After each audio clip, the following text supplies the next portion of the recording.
Hello, and thanks for dropping by and checking out the sneak peek video we put together here to give you an idea of what it is that you'll be learning in the Internet Marketing Academy of Mindscape. The other day, someone stopped by my office to discuss an idea that they had for an online business, and they were asking me what I thought and whether I thought it was going to be a good idea. And one of the things that we teach at Mindscape over and over again is it's a lot better to make decisions based on fact than based on guessing. I mean, it would have been really easy for me just to give a snap judgment of what I thought about his idea, whether I thought it was good or whether I thought it was going to be a lucrative venture for him or not. But then I started to think about it. First of all, I wanted to create some content to be able to show people who are thinking of going to our academy on some of the ideas or some of the skills that they would leave if they did attend the academy. And then I thought, well, hey, what the heck? I think I could take some time and dig through and show the different elements that I like to evaluate when I'm looking at a business opportunity or an online business opportunity to determine whether it's good or not. So what I want to do now is go through and show you how to evaluate an opportunity. Now, some of the different elements I'm going to talk about, I'm just going to brush over very quickly because I don't want to fully give away what his idea was, because I don't want anyone to jump on it and go ahead and start to build the business if it ends up being something that looks like it's going to be lucrative or not. So right now what I'd like to talk about is what elements that you should evaluate when you're looking at an opportunity, whether it's going to be an online business or an extension of your existing business and it's just something that you want to go after online. Now, the first thing that you have to do, Marketing 101, no matter what business you're in, whether it's online, offline, or whatever it happens to be, you really have to identify who the target is that you're looking to reach. Now, it's real easy to get a big universal group or universal target and say, I'm looking for people that have skin, or I'm looking for people that want to be healthy. But within that large target that you're looking to reach, you want to break it down into the 3 or 4 specific personas that you're looking to reach. For example, if you were looking to sell a Salesforce.com type software, you would be looking to reach maybe a vice president of sales, someone who really wants to keep their finger on the pulse of the organization, understand where the sales process is, how full the funnel is, and what's going to be happening maybe 3 or 4 months down the road. Now, on the other side, you might also be looking to communicate to a salesperson. A salesperson is going to be interested in a piece of software that's going to streamline their process and give them more time so they can actually work less hard and have more time for themselves, but still, hit the numbers that their vice president of sales is going to want to hit. Also, you may be marketing to a network administrator, someone that's going to have to implement the system or implement the software onto the company servers. And they're going to be interested in how few dumb questions they're going to get from the VP of sales and the salespeople. So, it's really important to understand those personas so that when you are developing your strategy and the navigation on your website, you provide very clear paths to the information that each one of those individual personas is looking to reach. Now, on top of that, that leads to our next element. We want to understand what main problems those personas are looking to solve. And not only that, we want to know how they refer to those problems. This is where you really have to do some thinking, you have to do some observation, and that's the beauty of social media, blogging, online bookstores, different things like that. There's lots of places where these individual personas that you're looking to reach hang out. And we can go to those places and we can monitor those conversations. And we can not only understand the problems that they really, really want to solve, but we also can understand the language in which they refer to those problems. Because that language is a really important part of the equation. They're going to be typing in those questions or those problems that they're looking to solve in a certain sequence of words within the search box. And what we want to be able to make sure that we can do is have our companies be positioned in front of those searches so that we show up in the search engines and that, ultimately those buyers end up on our website evaluating the solution that we provide.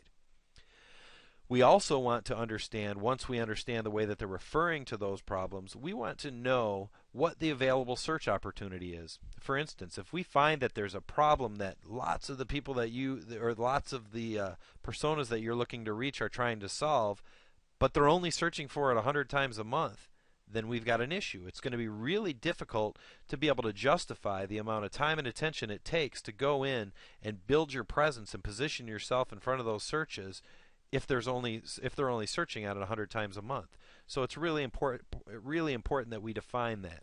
Now I'm going to be going through these topics here really quickly, and then I'm going to get into some hands-on stuff and show you how I evaluate it. So hang with me here and don't leave early. All right, the next thing that we want to look at is what does the competitive landscape look like? And remember, it's not the competitive landscape offline. It's completely the competitors that you're going to be up against online. Those are the ones that we're concerned with. There's many times where we talk to companies and we ask them who their competition is, or maybe their top 3 competitors, and they'll give us those names. And when we go and do a little bit of research, we find out that none of those competitors are actually their competitors in the online space. So you may be dealing with completely different people here, but it's important to know who they are and what it looks like. And once we identify who those main competitors are, we want to be able to look at their presence and look at their strategies and, in essence, reverse engineer their strategies and identify the deficiencies that exist in their presence and in their strategy. Because once we do that, that's when we really kind of own the space, and that's where we can go in and do our damage. So right now what I'd like to do is go over and show you some of the hands-on techniques that we use with some of the tools that we have access to and that you'll actually learn to use when you come to the Internet Marketing Academy.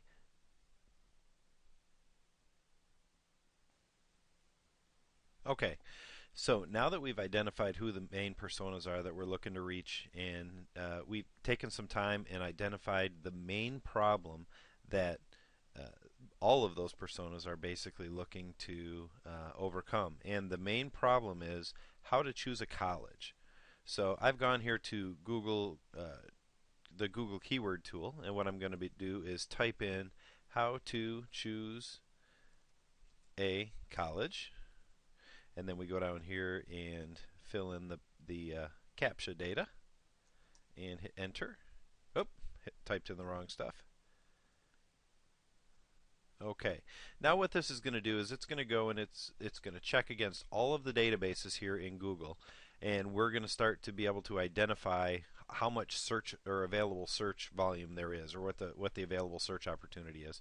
So if you look here, here's the individual the keyword that we searched on, which was how to choose a college. And then you see a bunch of other keywords. Here I'll scroll down a little bit, and you can start to see several others. You can see where how to choose a college is highlighted in several other keyword phrases. But literally there's over 100 other related keyword phrases that come up in this search. So that's one of the beauties of the Google keyword tool, is it will go and find other related keywords, or what it deems as related. If you look over here to the right, you see competition. What this tells us is the level of competition that's happening amongst other companies or organizations that are bidding for these particular keyword phrases for pay-per-click campaigns. So typically what you can do is, if you see low competition, you can find opportunities also based on the demand. So what I mean there is, when there's high global monthly searches, like say 9,900 here, and then we've got very low search volume for choosing a college, that would lead me to believe that there could be some potential opportunity there. But it also could lead me to believe that it's not a keyword that converts really well, and that's why there's not many people bidding for it. But knowing the business model of the individual that I spoke with, it's really going to be an information model where he's going to build a relationship and build a community of people who are all kind of rallying together, trying to find the most efficient way to find a college. And I don't know about you, but my son recently graduated from high school, actually 2 years ago, and when it was time for him to go to college, I didn't know the first thing of what I was supposed to do. I didn't know whether I was supposed to put him in touch with the college counselors. Actually, I kind of knew that I was supposed to put him with his high school counselor, but I didn't know the first thing in walking him through that process of evaluating colleges and then choosing the college to go to. So that's kind of the niche that this individual is looking for. But what you can do here with this keyword tool is find the keywords that are relevant. So for instance, how to choose a keyword, I'm checking that box. Choosing a college, checking that. how to choose a college major. And now that's not necessarily directly related to how to choose a college, but the fact that it's how to choose a college major, that's a niche within, or that will actually come in after the fact. So, per, for instance, if I'm creating content teaching them an efficient way to choose a college or all the right steps to choose a college, one of the steps following that would be how to choose a college major. So I do consider it to be relevant. And if somebody happens to be looking for a major first and then wants to choose a college, that could be related. So that's why I'm choosing that. When I've got choosing the right college, that would be a keyword phrase. Choose college. I wouldn't necessarily or put that one in my list of ones to move forward with. And the only reason for that being choose college could be a movement around people saying you should go to college versus going to a trade school versus taking a certification program or something like that. But when you look at these global monthly searches within this tool, if I click on it, it will actually order them for the top searches. So when we look at community college, it's searched on over 9 million times. But again, that's not related or not relevant to what it is that we're trying to search. So if we go through these search phrases and get down here to some of the lower volume phrases like best college, again, I wouldn't really consider that to be relevant because all colleges are going to try to optimize themselves for the phrase best college because they want people to try their college. But when you go on and on, I think, let's see, we move down here to search for a college. We're in medium competition range, but we're looking at about 74,000 searches a month. So I've cheated a little bit here and gone through this and pruned through the top 100 keywords as you see that come through here. And this is the spreadsheet that I got. Now, when I look at the spreadsheet, if I highlight from the top here all the way down the global monthly searches for the 32 keyword phrases that I figured we would optimize for because we would get highly relevant traffic that we would be looking for, you can see that there's 358,640 monthly searches that happen every single month. So as far as I'm concerned, the search opportunity for this one particular keyword is very strong. So this, as I'm evaluating the opportunity, when I got to this point, I would think, all right, this is all centered around one particular keyword phrase, but if I can get 300 or potentially put myself in front of 358,000 plus monthly searches, I think we could do all right there. So the next thing that we want to do is move on and take a peek at the competitive landscape because that's going to be really, really important. So one way that we can do that is we can go right over here to Google and type in how to choose a college, which I've already done here to save time. And when we search on that, the very top article or the top listing that comes back from the search phrases is how to choose a college that's right for you by NPR, which is National Public Radio. And then we've got choosing a college that's right for you by Quint Careers. And then we've got collegeboard.com. We've got college-scholarships.com and so on and so forth. But here's a wiki where a lot of people contribute to user-generated content there. So that's going to drive that up toward the top of the search phrase. So I look at this and I say, all right, so we've got several articles. Obviously, there's 258 million results for how to choose a college. But so we can see that the landscape is fairly competitive. Now, one thing to note, if we look over here in the paid ads, which are the ones over here on the right, there's only 2 ads that people are actually bidding for to try to get traffic to. So that tells me that when we do a little bit more digging, which is something that we're going to do next, we're going to find that the cost per click is probably fairly low because there's a lot of other available search placements here. We could potentially fit another 4 or 5 search phrases along with these 2. So it should be fairly inexpensive to bid for that particular traffic. So now let's dig a little bit further since we know that there is, a substantial amount at 258 million results of search traffic for this one phrase. But if we put quotation marks around it, that'll thin the herd a little bit and show us that there are 118,000 results. But again, we still have the same cast of characters up here that are showing up toward the top. So the next phase would be over to go to another tool of ours, which is called, or that we use, which is called SpyFu. SpyFu, I've already pre-typed in how to choose a college here as far as the keyword, and I've done a search. And what this tells me, here's the stats for the particular keyword, how to choose a college. The cost per click would be anywhere from 76 cents to 94 cents. And what that means is every time my ad shows up over here in the paid space and somebody clicks on the headline, they would visit my website.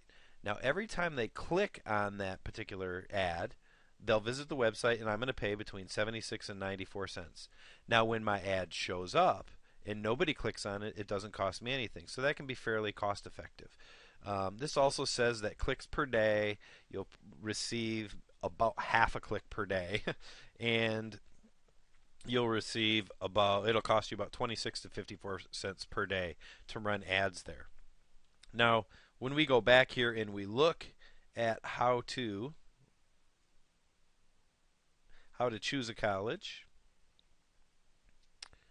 I believe it was about 50. Actually, we can go right over here to this sheet. How to choose a college, about 5,400 searches. So that's why they're saying that, you know, the amount of cost or the amount of clicks that would happen per day are fairly low. Now, if we look down here, we can start to see the top pay-per-click domains. Now, these are domains that are specifically going after this particular keyword phrase. And it also shows us the months in which they ran their pay-per-click campaigns, which is pretty nice. Now, you start to see September and October for college data, Get Into College, and collegebound.net. Those three domains are running pay-per-click campaigns in September and October.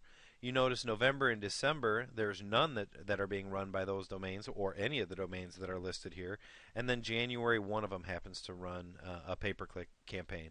So what this starts to tell you is a little bit of the seasonality of this particular keyword phrase, where once September starts and the kids come to their senior year of high school and they begin school, then all of a sudden they're starting to think about college right away. I'm sure if we went back a little bit earlier in the year, which we could do if I was logged in, you'll find out that there was probably advertising going on a little bit throughout the summer as well. So, and then if we go down here a little bit further, now we've already chosen 32 keyword phrases, but we can also see other keywords that other competitors bought. There's a list of 999 keyword phrases that all seem to be fairly closely related to how to choose a college. We've got choosing a college, college search sites, college finder, college information. You know, some of these aren't going to be relevant, but if you're looking to build traffic for your site as you're building that content, this is a really good tool to start to give you some other keyword phrases that you can start to build in your ad groups. What an ad group is that's where you run your pay-per-click ad and you have that ad triggered when somebody enters in a specific keyword phrase. So, you know, you might have 10 or 15 keyword phrases in an ad group for one particular ad that would be highly relevant to all 15 of those keyword phrases, and then you may set up a completely different ad with another 20 or 30 keyword phrases in that particular ad group. But the point is, what you want to do is group together those keyword phrases in groups that are relevant, and then write an ad specifically for the relevancy of those particular keyword phrases. So when the person does a search, clicks on your ad, visits your site, they're seeing content that's directly related. Now, I'm talking a lot about, with this tool, about pay-per-click ads, and it's going to be just as relevant for the organic, but when people are paying for it, they're not going to basically pay for traffic if it's not going to convert or if they're not seeing a return on their investment. So this is a good way to start to determine whether it's going to be worth your time and effort to build an organic campaign to try to rank well in the natural rankings, which are the rankings that fall, right here. These are the organic rankings. These are not paid. So if we go back here and then we look again over here in the center, here's some of the search results. And again, we've got NPR, which is how to choose a college. That was #1 over in Google, and it's #1 here too. Another article in Forbes. We've got college scholarships, which we saw. We saw the wiki site and then the Quint careers and so on and so forth. So now let's take a look a little bit deeper here. If we look at the organic ranking, so we go use another tool of ours, which is called SEMrush. Now what this is this is going to tell us the actual keyword phrases that this NPR article that was the top result ranks for. So we see choosing a college, it ranks 4th on Google. What college is right for me? It actually has a position of 18 on Google. How to choose a college, number 1, which we already witnessed. And then you can start to see some of the different results or how many results are actually in a search for that particular keyword phrase. So here's this particular article is optimized very well, and it's all around how to choose colleges, just like the keyword phrase indicates. Now, if you were looking back at kind of building an ad group or making sure that you're optimizing your site for the correct keyword phrases, or you're looking for lots more, here's a whole list of keyword phrases that just this one particular article is optimized for. So this is something that we want to keep our eye on as we start to find these good keywords that are ranking. And you can start to see the amount of traffic that this particular article gets. So like we got 720 visits for choosing a college where they're ranked 4th, and so on and so forth. As we start to get a little bit further down the line, they're a little bit more long tail keywords, and they're just not delivering as many visitors, but they can still achieve a fairly high ranking. So now what I want to do is take this particular keyword phrase, because we've already identified that this particular domain name is optimized very well for the how to choose a college space. Now what we want to do is go over and see what type of inbound links there are. And the reason we do this is because we type in link, colon, and then I've already got it copied. This is the actual domain name, the NPR article. And the reason that we're checking the amount of links is because we want to find out how possible or probable it is for us to achieve that number 1 ranking with a new website. And one of the main elements that the search algorithms use in determining or placing a website within the search results is the amount of inbound links. Now when I look at this particular site, I see that there's 25 inbound links to this particular article. Actually, this is from all pages. But if we say except from this domain, we've got 19 inbound links coming from external domains like Work in America, caremass.org, ehow.com, and so on and so forth. So the fact that there's 19 inbound links tells me that it's fairly possible or probable that we could unseat this particular web page from the number 1 ranking and overcome it with some very aggressive link building. And if we make sure that the website has lots of relevant content around that particular keyword phrase and the other ones. Now the next thing that we want to check, if we look at that npr.org website, is the PR or page rank. This is very important. Page rank is something that is measured between 0 and 10, and it will tell us how much weight Google gives it as far as being an authority site. So if we do npr.org, actually we can do this whole entire domain here, get my page rank.